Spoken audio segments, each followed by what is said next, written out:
పవన్ కళ్యాణ్ గారు ఈ రోజు వరకు కూడా పార్టీ కార్యక్రమం అయితే పార్టీ వెచ్చిస్తుంది పవన్ కళ్యాణ్ గారి హెలికాప్టర్ కోసం.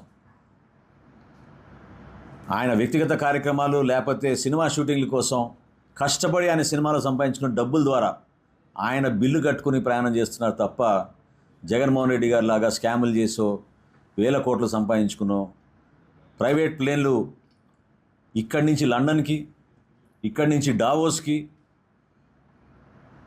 కాంట్రాక్టర్ల దగ్గర తీసుకున్నారు ఆ ప్లేన్లు, వాళ్ళని బెదిరించి. మరి ప్రభుత్వం ఎందుకు 222 కోట్ల రూపాయలు మీ మీద ఖర్చు పెట్టింది ప్రైవేట్ ప్లేన్ల కోసం? సమాధానం చెప్పాలి మీరు. పవన్ కళ్యాణ్ గారు ఖచ్చితంగా రాష్ట్రంలో పర్యటిస్తున్నప్పుడు ఆయనకున్న ఆదరణ, ట్రావెల్ చేసేటప్పుడు ఉన్న ఇబ్బందిని బేస్ చేసుకుని కొన్ని ఏర్పాట్లు చేసుకుంటూ ఉంటాం. అంతేగాని ఆయన ప్రయాణం చేశారు, ఆయన కోసం రెడీగా ఒక హెలికాప్టర్ ఒక ప్లేన్ ఉంటుందనేది ఆయన చెప్పడంలో ఏ మాత్రం కూడా సబబు కాదు. అది మీరు గతంలో మీరు చేసిన కార్యక్రమాల్ని ప్రజలకి మరొకసారి గుర్తు చేస్తున్నాను. మీ ఇంటి నుంచి అమరావతి 5 కిలోమీటర్ల దూరానికి హెలికాప్టర్ వేసుకెళ్లారు, అప్పుడు గుర్తు రాలేదా మీకు?